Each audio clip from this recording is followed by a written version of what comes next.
Coming up on Addiction Talk. On stage, fitness influencer and founder of Swole Sober, Madeline Smith, exudes confidence, strength, and discipline. But what you don't see is the military wife who nearly lost it all to the very cycle of addiction she swore never to repeat. Now in recovery, she's turning her comeback into a mission to give back by competing in Miss Health and Fitness and pledging to donate her winnings to the Shields and Stripes Foundation, a nonprofit supporting healing for veterans and first responders.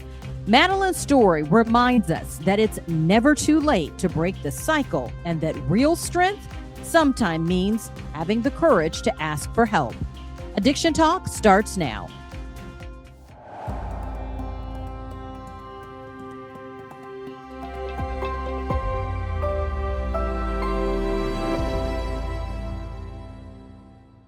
Joining us today is Maddie. Maddie, we've been trying to get you on Addiction Talk for so long because your story is so powerful. And I love how you're using fitness as a way to reach people and to really share your journey in recovery. So welcome to Addiction Talk. Thank you. Thank you so much for having me. I'm really excited. It's been long anticipated, and I'm so grateful that you didn't give up. I thank you so much. We're not giving up on Maddie. She has to be on the show. Somebody needs to hear your story. And on the show, we always love to start out with an icebreaker. Okay. So I'm going to start out, and I know Mike is going to chime in because he has all those detailed questions that really help because he's also in recovery and really gets what many people are going through. So one of the first questions we love to ask people is, what is one word that describes your recovery journey, or a phrase? Because I know sometimes it's hard to narrow it down to just that one word.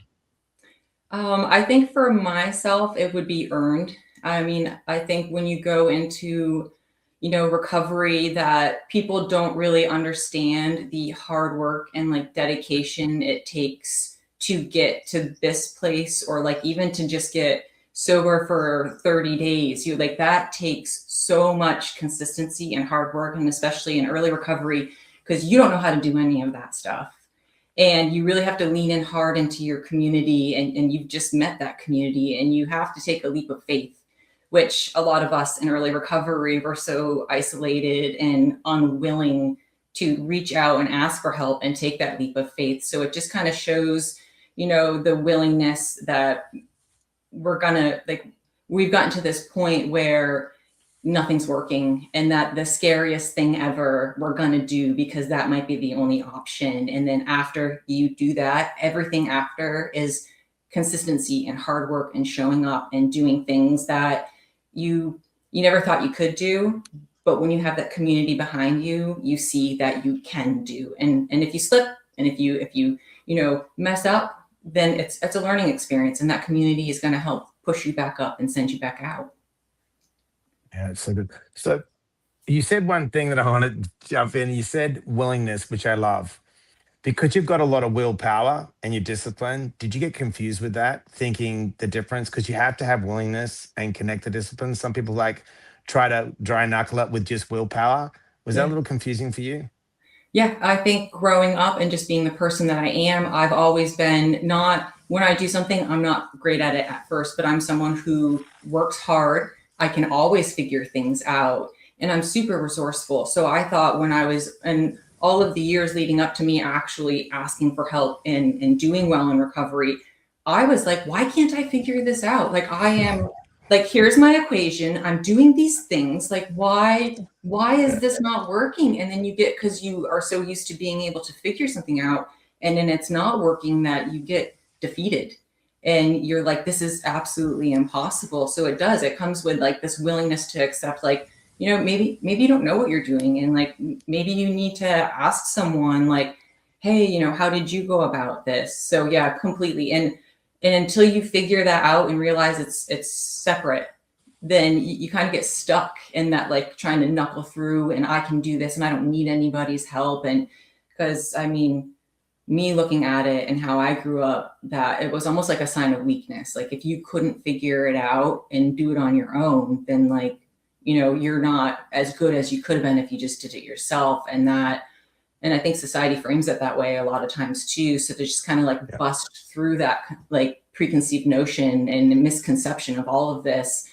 And to be in one of your weakest places and have to do that, it's just speaks volumes for anyone who, I mean, if you have 2 or 3 days of sobriety, I hate when people are like, I only have 2 days of sobriety. It's like, dude, that is incredible. Like, you got somewhere you never got before, and you let your guard down, and it shows you that, like, you can do this, you can move forward, you know, like you can adjust and keep going. You know, as you were saying that, and as Mike was talking about it, it makes me think about, like you said, society has painted this picture that if only you had enough willpower. Why do you think that's so detrimental? I know you said you felt that yourself as you were going through it, but why do you think that mindset for not only the pressure of society, but people who are struggling, thinking, if only I had enough willpower, why is that detrimental?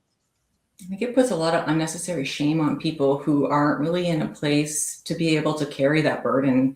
And the fact that they are where they are is because they've taken on, I mean, from my perspective, I can't speak for everyone, they've taken on so much burden of so many other situations and feelings and people, because I'm someone who, like, I may not know a human, but if I spend time with them, I feel what they feel. Like, it's almost like I absorb what's going on in them. So then to say that you didn't have enough willpower to get past that, it puts even more shame on that person, and it makes us isolate more because we feel like we're not good enough, like we're unworthy, like that people don't understand us or see, you know, where we're coming from and that we're trying.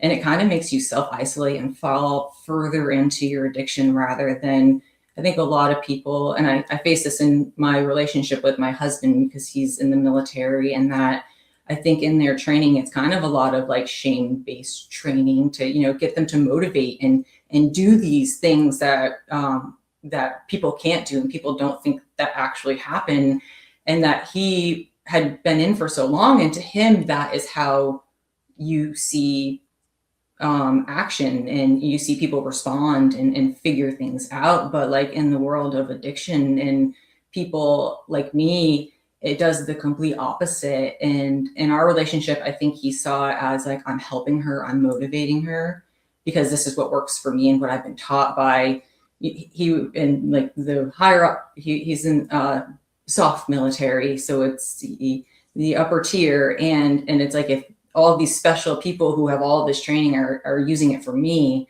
then like it should work for her. And it did the complete opposite, and it pushed me further in, and it created a lot of distrust in our relationship, because I didn't feel like he was working in my best and for my best intentions, or his intentions weren't for me and how I was going to be successful. So yeah, I think that society and painting as a like willpower, it's such a negative approach, and that there's just so many other ways to lead with like compassion and understanding, where people who are, you know, really need that in that time, then that's what's going to help them push through and break through. It's, I mean, community, we all talk about community constantly, and that's where understanding and compassion and people wanting to help you, that's when you feel worthy, and that's where you find the willpower that they say you didn't have, and that's how you break through the situation.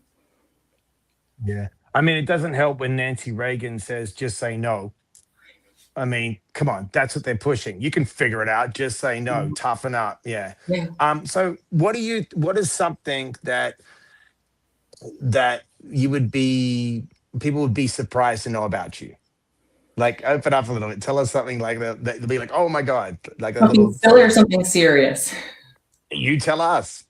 A lot of people see how I am in real life, and I'm very, I don't know, I either have like one side or the other side of me. I'm in the gym doing my thing, focused. And then there's also, you see me out of the corner of your eye when I think no one's looking, and I'm a terrible dancer, but I'm just like dancing and doing my thing and joking with my kids. And like, it's almost like I'm two different people. So they don't see that other side where I'm not that serious. And that side of me loves the Real Housewives is like my guilty pleasure, where like I don't know what it is, but like I see these women and just it's real, but like the absurdity of all of that stuff, and it's like, and I don't want to downplay, but like you see their problems and what they're going through. Not all, this is just a broad, and you're just like, okay, it gives you kind of perspective on like, you know,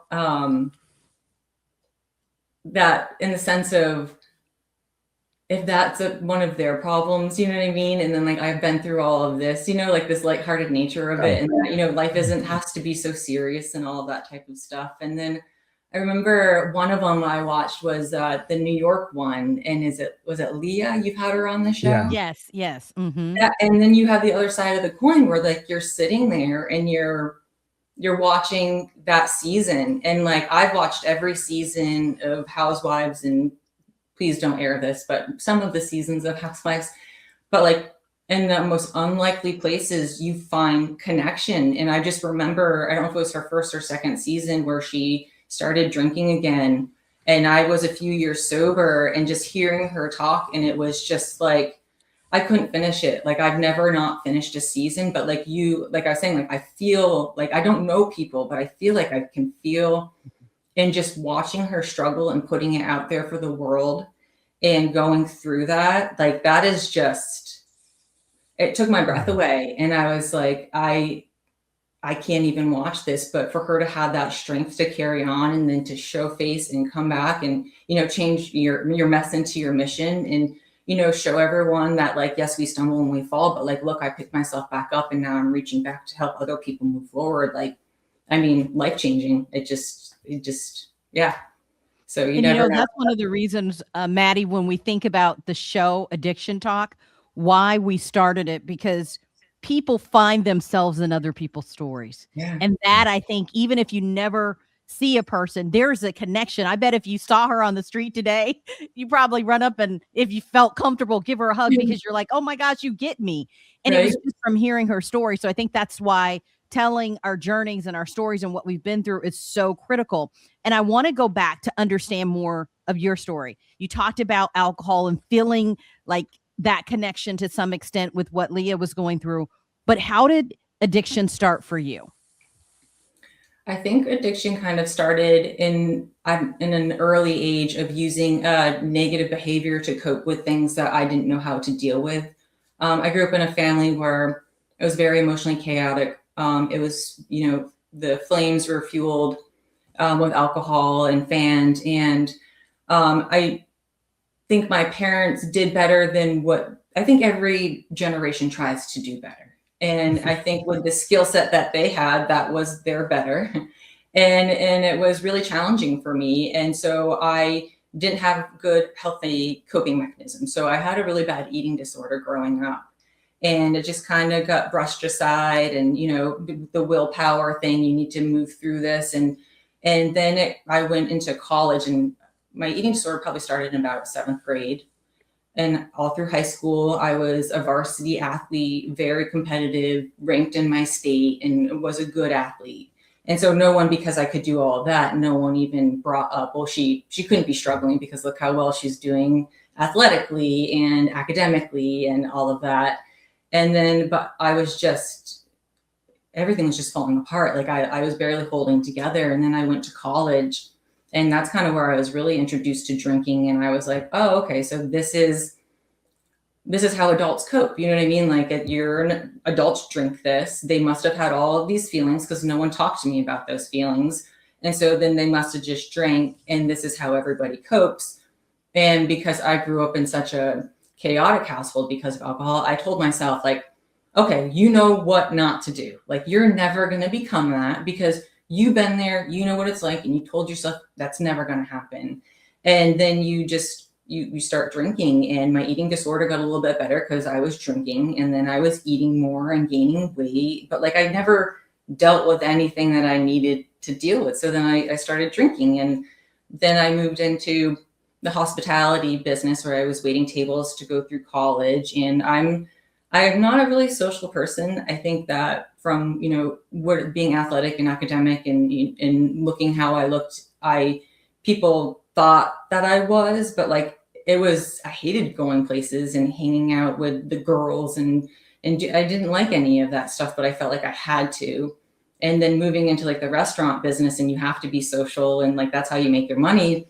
I was just like, okay, well, this is what everyone else does. And so I morphed into, the hospitality industry of like drinking on the job, having a shifter and doing all of that stuff. And then it's like the boiled frog, like it just happens, but you're with that group of people and you don't know it's really happening. And then my husband and I started dating, and I moved down to Savannah, and he was a ranger. And in the military culture, like everybody drinks. So it was like I found my next generation of people like me. And then when I had kids, in my mind, I thought, well, once people have kids, then like that's, you know what I mean? That's how you adults move on from drinking. And then I had my first, and I went through really bad postpartum depression, but like, because no one really ever talked about any of that stuff with me or emotions, and my family was all in Vermont and my husband was deploying constantly. I didn't know that. I thought it was just regular. I have always just felt uncomfortable and didn't really know how to deal with things. And I just thought that was like the next level.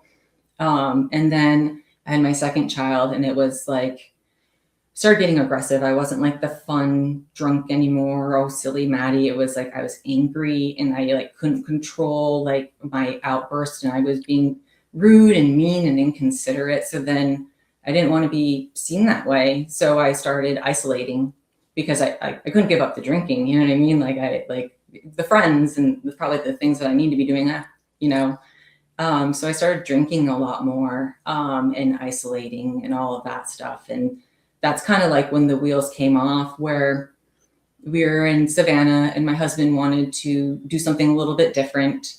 And he made it. So then we moved to North Carolina. And at that point in time, in my mind, it was like, well, once we move, like I kind of saved face here. No one really knows what's going on. We're going to move to North Carolina, and it's going to be this fresh start. But that none of that's true. It's just, you're always and never dealing with the root of anything. And so, yeah, that's how my addiction kind of started and just snowballed and became like ever consuming of who I was and who I wanted to be. I mean, wow. Like I can identify with so much you're saying, because people think you can just figure it out. And I had such a toxic upbringing. My family's still in Australia. They take no responsibility of how they treated me. So being a military wife is really difficult, and people don't understand it. Now you're talking about isolation there. You're talking about, you don't even know, you're going through postpartum. You got no support group, right? So obviously the drinking probably, must have got out of control. Mhm. So what was the point? Where did you know that you'd hit your rock bottom for you? Because everyone's rock bottom's different. I had a high bottom. It wasn't about money. It was more of a spiritual thing. I realized I was living the wrong life unauthentically. What was your rock bottom? What was the point where you're like, I can't do this anymore? For so long, I thought I could get everything under control. And I kind of had that delusion of like, when I wanted to, I would. And we moved to North Carolina, and I went to a lot of therapy. Therapy is great, but like in the military, they kept sending me to these approved people, and they were all like 30-year-old dudes with no kids, and they're in the military and telling me that I need to be more supportive of my husband. And I'm just like, this is not helping. And so when we left Savannah, we came to North Carolina, and I had just found this person on an approved site of, TRICARE approved people. And her name is Jamie. And I just was like, well, at least she's a girl. This is good. And I showed up, and she asked me, she's like, well, what are your goals here?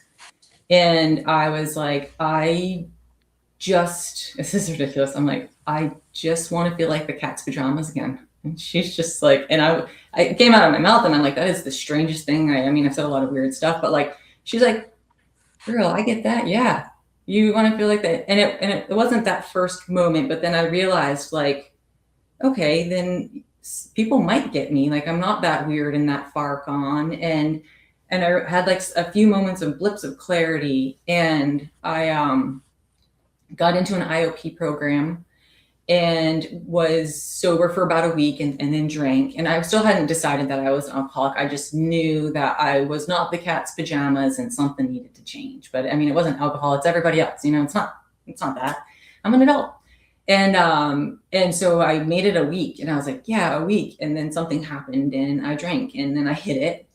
Cause with my husband, I couldn't tell him, cause then the shame would come in, and I just had to figure it out on my own, kind of. It's still how I was thinking. And then he called my mom, and she came down to help me with my kids. And like growing up in that environment, and here I am basically exactly like how I grew up. And she came down to like help my kids. And she said something along the lines of, you have a beautiful family. You know, you need something, was it? She said, you have a beautiful family and you can't destroy it.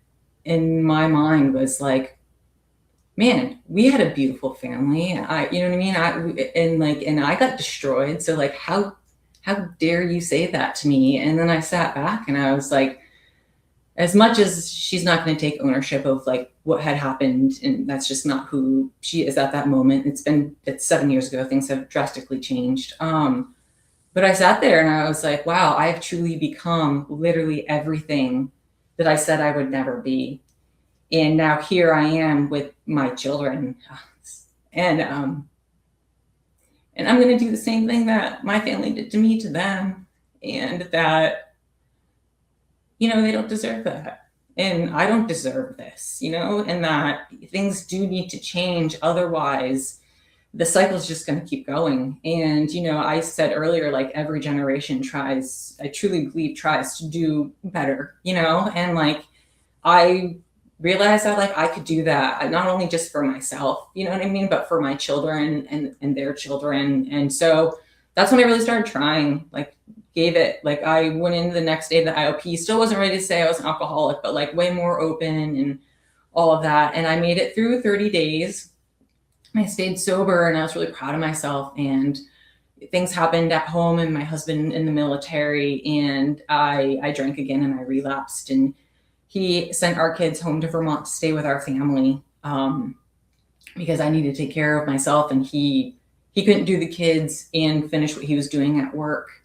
And so they stayed with my sister and our family in Vermont, and I just was by myself and just in my home without my kids. And I was like, I have to do something. So I drove myself to a 30-day inpatient program that TRICARE would cover. It wasn't the greatest experience, I'm not going to lie. They, I think at some points, because your rock bottom isn't rock bottomy enough, they kind of like triage what's going on. So I probably didn't get the care that I deserved. But I knew I only got one shot, and that my family, I mean, they would, but we couldn't pay out of pocket for another shot. And so I went there for 30 days and I took every little bit of any little morsel I could get and tried to morph some form of recovery that would work for me. And I think that's kind of where I started, not at that point, but like the fitness aspect of it. Like everyone there smokes.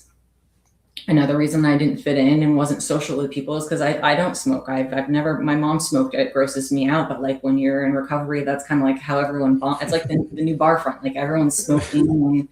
And I didn't do that, but they would also go out and like walk or play basketball. So I would play pickup basketball with like the guys and hang out and walk with the girls in the morning. And then like looking back, that's kind of like where the fitness aspect started coming in.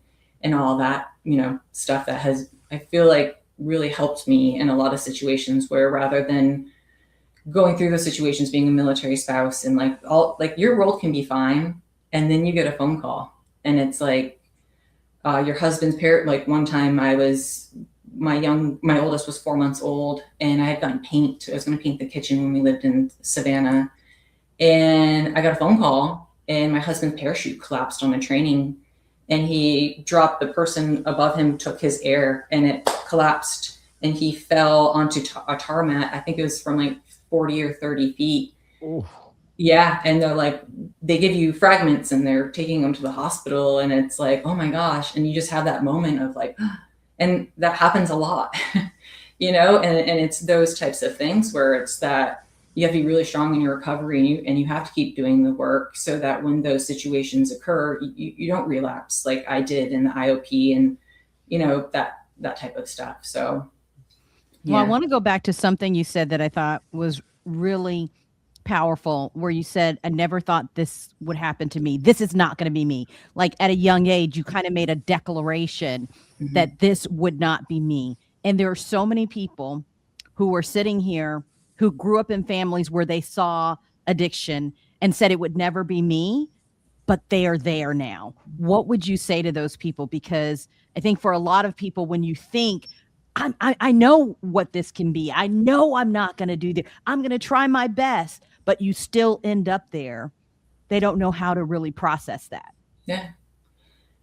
I think, like I was saying, like a lot of it is that doing the work, in the sense of like, you grew up that way and you saw the negative impact, but those people weren't in a place where they could teach you how to change the course, and you don't have those skills. You know what I mean? You see it.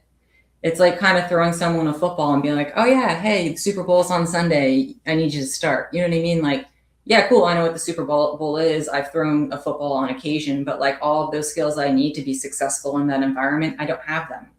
So you go through life doing the best that you can, and then you find yourself in that situation, and you're just like, I remember I couldn't even look at myself. Like, I just couldn't even look at myself. I didn't even recognize who I was.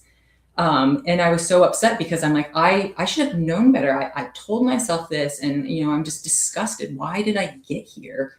And now that I've been sober and looking back, it's because you didn't have the tool set. You didn't have the skills. You were doing the best that you could with the knowledge that you were given. And now you're having this moment of like, I don't want to be here. And that's the point where you make the decision.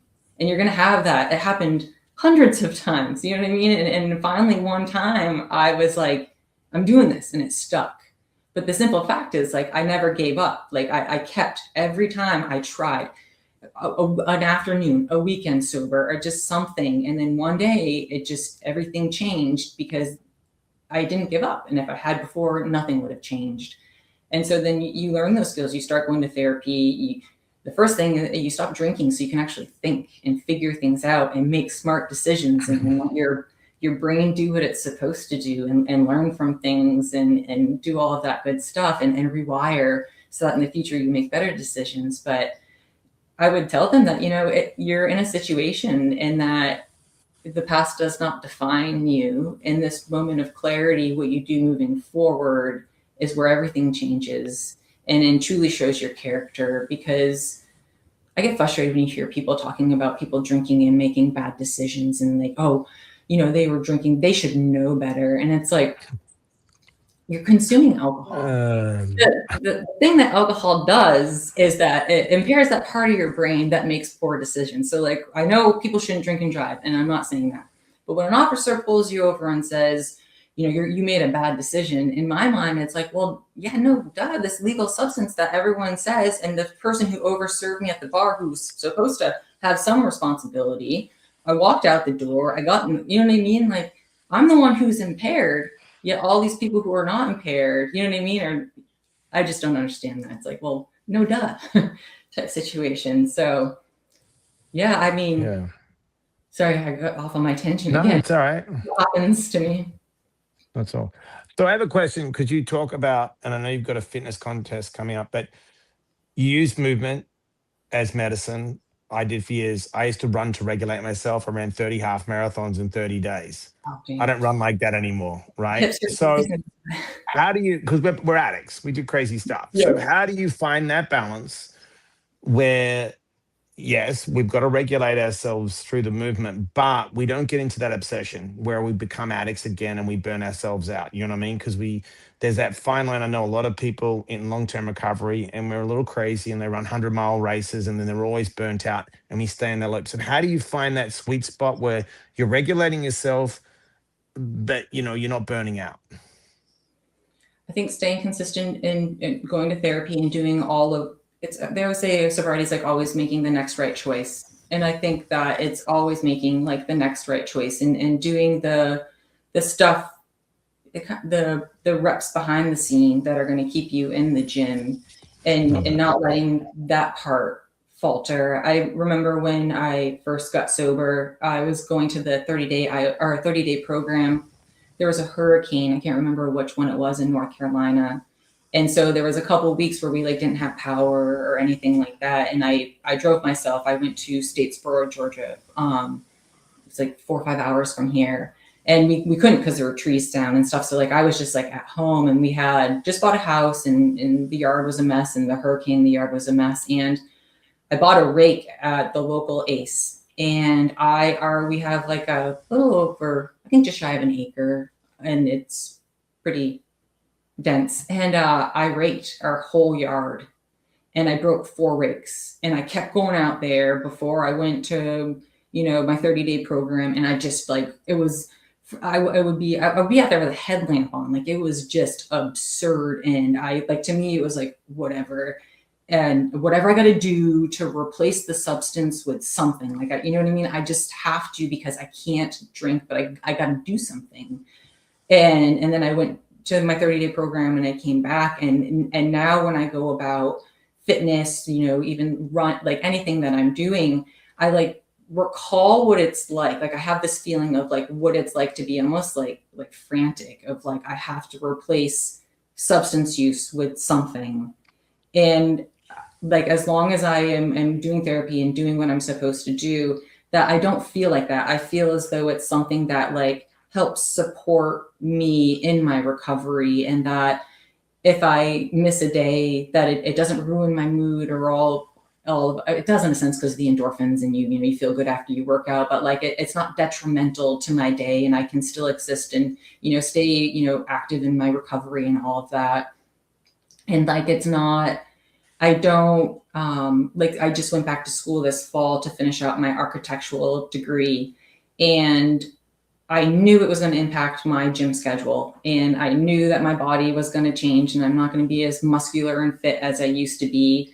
But I see the value in going back to school and finishing out my degree. And it's something that I feel like, addiction kind of like stole something from me. You know what I mean? And that might not be the right way to say it, but it's like part of being sober and doing what I'm doing is that I want to show people that like I'm 39, I'm going to be 40 soon. Like you can go back to school, and you can reclaim all of those things that you thought that you lost if you stay sober and do these things. And so I went back to school, and I made a positive life decision, knowing that I wasn't going to be able to work out as much. And then I was hurt. So I recently had surgery, and I haven't been really in the gym for the past like 6 to 8 weeks. Old Maddie would never have done that. I would have just stayed in pain and said, it is what it is. But no, I made a healthy decision to support my well-being. And I knew that it was going to come at some kind of a cost. And I still followed through with it. And I found creative ways of, still being active, like going outside and shooting hoops with my kids, or walking around the neighborhood and picking up pine cones. And if you're in North Carolina, pine cones they're everywhere. And just, picking up pine cones and chatting with my neighbors and going from house to house. So, I think that it's kind of like a check and balance in knowing like what it was for me then and what it is for me now. And staying consistent with therapy every week, and having conversations and being honest.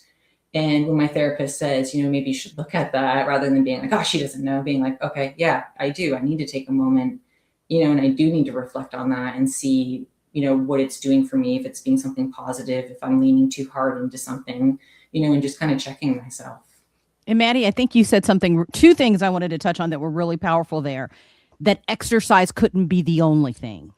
Yeah. I think that is a big message for people, because like you said, to know you're not becoming frantic about it, or that it has to be, you had other tools in your toolbox. Yeah. So it's not your only tool, so that there's no dependency there. But I also think something I want you to touch on, you talked about realizing, being aware of when you're in a frantic mode to exercise, or it's just supporting your recovery. Why do you think people need to understand that? What was your concern that if it became a replacement, that would happen? I think a lot of addictions morph into another addiction. And if I've learned nothing from, my eating disorder, went from anorexia to trying to hide it, to bulimia, to drinking, and all of these things. And the core of it all was that I was never taking care of what truly was the problem. And that if you're not doing that, then no matter where it could be, like a shopping addiction, a sex addiction, it's always going to be something detrimental to you. And that, so by doing and working on the core, the root of truly what is causing all of this pain, then addiction is always going to follow. And you truly are never going to like be the person that you want to be. And you're always going to have those moments when you look in the mirror and you're not proud of yourself. And I mean, I'm not perfect. I do some crazy stuff still, you know, like no one's ever perfect. You make these decisions and stuff, but like I can truly look at myself in the mirror every day and be like, I went about this day proud of myself, with great intentions, a person that I am proud of and my children are going to be proud of. And I can lay my head down at night and sleep well because of that. And I feel like if I never took care of the root of it, it would just be something else. Whether it not be alcohol, it would be something else. So, Maddie, I'm going to ask you a question. So, you're going into this fitness contest, right? Health and fitness contest. Mm-hmm. I actually did a men's physique contest back in 2016. Now, you talked about your food issues. When you diet, it's extreme and it messes with us, right? So how do you make sure you don't re-trigger that addiction? Because it can really, you know how hard it is to compete, and it can re-trigger these things. I know you have the tools with the therapy. So how do you balance that? So you don't go into like, oh, I'm lean, I'm shredded, I'll stay like this, and then you kick in that eating disorder again. That's why so like the traditional figure competitions in fitness bodybuilding, I am fearful of that. So I don't do those types of competitions because I don't know how I could do that and stay healthy. Is it something that I think I could do when I would want to do? Yes. But like, I know I don't think I'm capable of staying the course. So right now I do some fitness modeling, not so much since I started school and everything, but I was doing some fitness modeling, and I won't do a crazy diet. And if you don't like me how I am, and then I do CrossFit and I do endurance and I eat to perform. And to me, like, I hit numbers because I want to feel strong and I want to feel capable, not because I want to look a certain way. So I don't do those types of competitions. The muscle and fitness competition that I'm doing now is kind of like a cover competition where essentially there's a bunch of different groups. I don't know how many there are this time. When I initially started, when I did it my first time in 2023, when I also teamed up with Shields and Stripes, there was roughly, I think maybe 30,000 applicants. And they separate you into all these different groups. I think it starts with like 60 or so, and then they will break it down to the top 20, which just happened. And then this Thursday will be the top 15 in each group. And then they have one winner of each group, kind of like a bracket, and they put them together. And you do your quarterfinals, your semifinals, and then the finals are the top 5. So I made it to the top 75 out of almost 30,000 people. And people see your pictures, your profile, and it's kind of like a popularity thing too, of who can consistently vote for you and stuff. And so when I first started in 2023, that's when I started my Swole Sober platform on Instagram, and I kind of did it in this way because I'm in a small military community. I know a lot of people, and over the years, I've seen husbands and wives, and we've kind of grown and evolved together. And a lot of people had come to me and spoke with me about struggles, and I would never say anything. You know what I mean? I was a safe space for them. And I think it really helped a lot of people. I would get nudges in the store being like, hey, I wouldn't even know someone, hey, I'm 30 days sober. And I'd be like, dude, right on. And I was like, well, if I could do social media in my area and use the competition as kind of like to get people to know, what would the term be? Just so more people would be able to see like my profile, like I could have a bigger impact, and that, if my community rallies behind me, then like everyone in this part of North Carolina kind of are going to know my story, and that maybe someone can relate and maybe I can help someone. So I kind of launched Swole Sober with that intention of just seeing what happened, and seeing if I could help people. And it did really well. Like I have no idea And I made it to the semifinals. And at that point I was like, well, I don't want the money. You know what I mean? Like, I didn't think I was going to make it this far. Like, oh, this ruins everything. So I reached out to Stephen Nesbitt of Shields and Stripes, because he was in our local military community and started this nonprofit kind of based off of an event that happened, and it impacted our direct community. And I had met him at one of the local community workouts that they were doing. And you just kind of meet some people who you trauma bond, I don't know what you call it, and you connect. And you're just like, okay, so like you get the military side and everything that's going on, and like how the things are changing in that realm, and I get this realm. And it just seemed, you just meet people sometimes and you're like, all right, I don't really know you. I'm not going to talk to you for years, but like, I get it. And so I called him and I was like, hey, I got this weird situation going on where like I might win this money. I don't think I'm going to, because it's kind of like getting struck by lightning. But if I do, I don't want it. And he was like, yeah, sure. How can I help you? And I was like, no, I want to help you. So yeah, that's how I kind of got with him. And we teamed up together. And then again, we're doing it again this go around. Where are you at right now? And I know this is your third time, right? Going for this. Third time's a charm. Right. So it's the Miss Health and Fitness. I want to make sure I have that right. Where are you now, and how can people support you? I know when by the time we air this, you may have already moved up to another rank, but just in this moment, where are you now and how can people support? Right now, I'm in my group, and I'm in the top 20. There's 20 of us left in our group, and I am placed at the 6th position right now. I believe on Thursday it'll drop down to 15. So willing, I'll still be in it moving forward.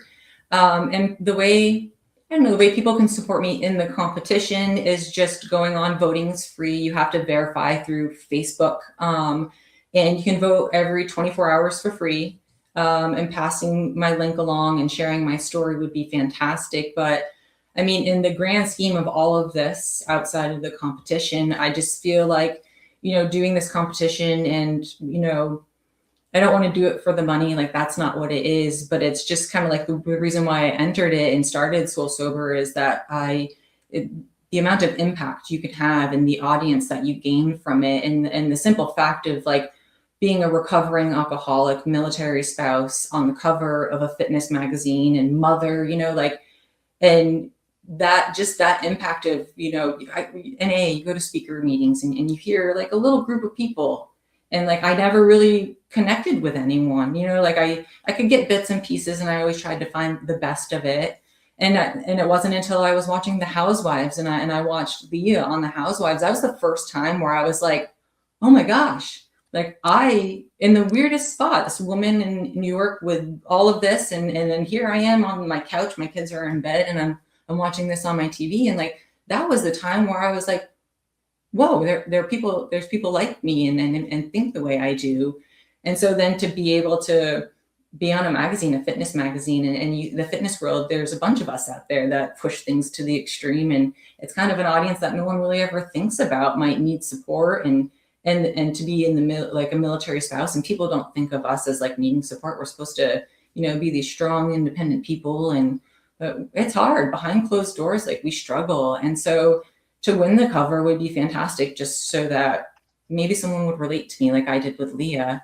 And then the other thing is that, it could be a conversation. I mean, you're in the market and you see this person, and in my community, people are going to know who I am, and they're going to go home and they're going to have conversations, and, and sharing things. And that's where change really happens, is within your home, within yourself, and then within your home. And then it kind of pushes through into the community. And so if I'm just someone who opens dialogue for a family to have a conversation, because growing up, there weren't conversations like that in my household, and that, maybe it could make a change for those people who are in the same position that I was in. And like, how did I get here? Maybe our generation of children, but I mean, one of the reasons why I'm so open about it is that my family wasn't, and this is where I found myself, and that, you can do the same thing, but it's going to probably yield the same result. And so I want to be completely transparent, not for, for others, but like selfishly enough, I mean, for my home and my children and, my family moving forward and having honest conversations with my children. So yeah, that's kind of how everything could, it's not help me, but like help society feel more comfortable having these conversations. Cause we all sit back and we listen to all these drunken tales of, oh, it's so funny. And then everyone's laughing and all of this stuff. And it's like, it's not funny. And there comes a point where that drunken tale, like to you, it's funny, but to me, it almost killed me and almost destroyed my family. And I go to these, military parties and I don't say anything because it's not the right crowd and your place, but like the other side of that story needs to be told of like, hey, yeah, I used to drink like that and all these crazy things happened. And, I almost lost my life. I almost lost my family, my life. I almost lost everything. And that side needs to be spoken about and the dangers need to be spoken about. And then children need to hear those stories. They don't need to hear how, funny it was or like how, this is how you make friends. They need to realize that it has serious consequences. And, alcohol is so socially accepted, but like it's a drug, it's a toxin, it's not okay. And that, that needs to be spoken of also. And I try and say stuff like that and I try and have these conversations, but I'm always met being with like, you're no fun or, you're so judgmental. And it's like, I'm in no way, shape or form judgmental. I'm just telling the other side of the coin because there might be someone like me sitting across from the fire and they need to hear that. And they need to hear that it was that bad for me, but here I am now and my life is really good and alcohol isn't anywhere near it. And that's why. I love that. And Mike, I don't know if you had any final questions. I did have one final thought. No, you can that I wrap it wanted up. to add in that. Yeah. And you said something, and I want to make sure that we address this, is that you said you will continue to find an addiction until you get to the root. We talked about transfer. I just want people to understand, what did you discover was the root for you? And how did you end up addressing it so that we see you as the woman today who's doing fitness competitions, who's the great mother, who's out there reducing stigma? How did you get there and what did you discover? I think that I really, growing up, I never really felt like I was enough. I never had this safe space to kind of like be a kid and be out there and make mistakes and feel like I had a safety net. You know what I mean? Like I never felt that. And I felt inadequate. I felt like I didn't fit in and that I wasn't like other people. And by accomplishing things was kind of the only way I got like positive attention and stuff like that. And then I think that the root of my problem was, aside from the traumas that I went through and, all of that stuff, was that I never felt deserving or good enough. And that I placed a lot of that on what other people thought about me. And if they thought I was doing good things or if I was good enough at something, that then I would be worthy. And I kept trying to feel worthy and I never got there. And the simple fact of it is that you are good enough and you are worthy. And if people don't see it, not everyone's going to see it. And it's not for them to tell you, it's for you to feel and for you to project outward. And so, yeah, I think that's really what it was, just knowing that we are all, no matter where we are in any walk of life, we are good humans and we are deserving of love and feeling like we're enough because we are. I think that's a great way to end and to let people know that for a lot of people and for yourself, it's about the root was feeling worthy. And once you were able to tap into the fact that I am worthy of the life that I deserve, that I'm worthy just for existing, you were able to move to where you are today. And as you said, Maddie, you are great, and that's so good to hear because people need to see on the other side of this that there is joy, that there is so much that is beautiful in this journey. So thank you so much for sharing your journey with me and Mike. Is there anything else you'd like to share or as we finish this interview with you? Any other thing that you want people to know? I think a lot of it is that I think people once you get sober, or once you stop drinking or using or whatever you may be doing, that they think that's the solution. You know what I mean? You did it, you're done. And that's not, that's where all the hard work, whereas like say you earn it, like that's where the reps come in, and that's where you earn it. I always equate it to, my oldest has high frequency hearing loss, and he was born without high frequency hearing. And there was a lot of chaos going on, and we couldn't figure it out because he's like 2 or 3 and his speech wasn't developing. And he was in school and he was having a hard time connecting with people. And then we figured out that he needed hearing aids, and he finally got the hearing aids, and we sent him back to pre-K, and everyone was like, and he's fixed. And it's like, no, there's so many sounds and things that he's never experienced. He's like a baby in that sense, and that it's going to take time for him to learn that. And it's the same thing with sobriety and recovery and all of that stuff, is that like, give yourself some grace. It's going to take time. You're not going to instantly know what to do. Even over 7 years sober, I still have moments where I'm like, WTF, like, you know what I mean? Like, what do I do? But it's doing the next right thing, making the harder choice is usually the right choice. The stuff that's going to take more work and more effort is probably what you should be doing. And that you're going to have great days, and you're going to feel like the cat's pajamas, and, you're finally going to be there. And then you're going to have days where you're just like, what am I doing? And that's fine. That's life. You don't have to always be the cat's pajamas or know what you're doing. It's okay to sit and be uncomfortable sometimes, and just take it in stride.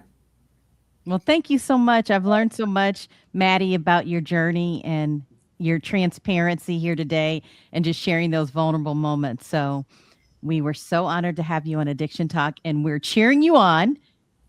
And we're like, she's going to make it. One thing about us in recovery, we don't give up. So you're like, if not this year, I will be back. Okay. Well, thank you so much. And that's going to do it for another episode of Addiction Talk.